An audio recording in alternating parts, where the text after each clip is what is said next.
নমস্কার। আজকে আমরা পজিটিভ বার্তার বিকাশ টক শো অনুষ্ঠানে প্রতিদিনের মতো আজকে আমরা উপস্থিত হয়েছি। আমাদের যে আজকের এই যে পজিটিভ বার্তার বিকাশ টক শো অনুষ্ঠান, সেখানে প্রতিনিয়ত সমাজের যা কিছু পজিটিভ এবং যা কিছু উন্নতিমুখী সেগুলোকে সবার সামনে তুলে ধরা হয়। তো সেই ভাবধারা নিয়েই আজকে আমরা টাকা গভর্নমেন্ট আইটিআই এসেছি এবং সেখানে আমাদের সাথে উপস্থিত আছেন আশিস কুমার সরকার, ইলেকট্রিশিয়ান সেকেন্ড ইয়ার থেকে। তো আমরা আজকে যে আলোচনার বিষয় রেখেছি সেটা হচ্ছে প্রজেক্ট ওয়ার্ক। তো আমাদের আইটিআই অর্থাৎ ইন্ডাস্ট্রিয়াল ট্রেনিং ইনস্টিটিউটের ক্ষেত্রে প্রজেক্ট ওয়ার্কটা একটা বড় ভূমিকা পালন করে। তো সেই ব্যাপারে আমরা আজকে তার সাথে কথা বলে নেব।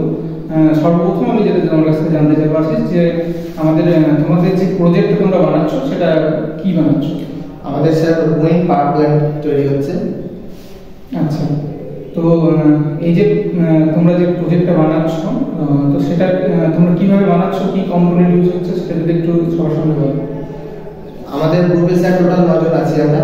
আমাদের টোটাল 9 জনে আমরা ঠিক করেছি উইন্ড পাওয়ার প্ল্যান্ট বানানো। আর সেখানে আমরা কম্পোনেন্ট ইউজ করেছি, যেমন মোটর ইউজ করেছি 4টে, দুটো হচ্ছে 5 ভোল্টের আর দুটো হচ্ছে 12 ভোল্টের। আর 4টে আমরা ব্লেড ইউজ করেছি, হ্যান্ড ব্লেড ইউজ করেছি। আর সঙ্গে আমরা ইউজ করেছি যেমন কম্পোনেন্ট, যেমন যেগুলো মানে ওই ইগুলো রাখার জন্য আমরা ক্যাসিং ইউজ করেছি, কিছুটা ওয়্যার ইউজ করেছি। আচ্ছা, এই যে তোমরা যে প্রজেক্টটা বানাচ্ছ সেটা অ্যাপ্লিকেশন কি, মানে কিভাবে মানুষ সেটা ব্যবহার করতে পারবে? স্যার আমরা উইন্ড পাওয়ার প্ল্যান্টটা বানিয়েছি, মেন হলো বাতাস কোনোদিন মানে শেষ হওয়ার না, এটা সব দিন এটা মানে থাকবে এটা। ওই জন্য আমরা ভেবেছি যে বাতাস যেহেতু শেষ হবে না, কারণ বিদ্যুৎ সব দিনই এটা আমাদের পাওয়া যাবে। ওই জন্য কম খরচে, খুব কম খরচে যে বিদ্যুৎ উৎপন্ন করা যায় উইন্ড পাওয়ার প্ল্যান্ট থেকে, সেটার সেই নিয়েই আমরা মানে এই প্রজেক্টটা তৈরি করা।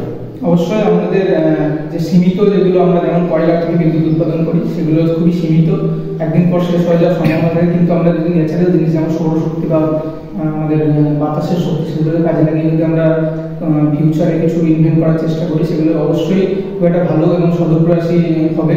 তো তুমি তো বললে তোমাদের যে তৈরি করছো তার অ্যাপ্লিকেশন কি, তো এটার যে ফিউচার স্কোপ রয়েছে, অর্থাৎ ভবিষ্যতে মানুষের যে এটা কোনো একটা বড়ভাবে কাজে লাগার সম্ভাবনা কি আছে?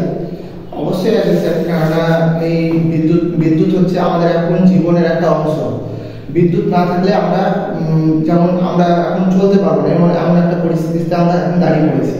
তাই এটা অবশ্যই আমাদের দরকার, ভবিষ্যতে আমাদের অবশ্যই বিদ্যুৎ একটা প্রয়োজন। আচ্ছা, তো তুমি কি মনে করছো যে আমাদের ভবিষ্যতে সরকার রয়েছে তাকে কোনো বার্তা দেওয়ার যে এইভাবে আমাদের বিদ্যুৎটাকে কাজে লাগানো যেতে পারে বা কিছু? হ্যাঁ, এটা অবশ্যই আমি সরকারের কাছে বার্তা দিব, কারণ এটা একটা খুব কম খরচে যেহেতু বিদ্যুৎ উৎপন্ন করা যাচ্ছে, আমাদের কোনো রকম মানে আমাদের এটা মানে শেষ হওয়ার কোনো নেই, আমরা সব দিন যেহেতু পাবো, সেই সূত্রে আমি সরকারের কাছে এটাই বার্তা দিব যে মানে উইন্ড পাওয়ার প্ল্যান্ট সমস্ত জায়গায় মানে একটা একটা করেও উন্নত মানে তৈরি করা। অসংখ্য ধন্যবাদ আশিসকে, এবং আমরা পরবর্তীতে আবার আসবো যখন প্রজেক্টটা কমপ্লিট হয়ে যাবে, তখন সবার সামনে আমরা আবার নতুন করে একটা ভিডিও নিয়ে আসবো। আজকের মতো এই পর্যন্ত, ধন্যবাদ।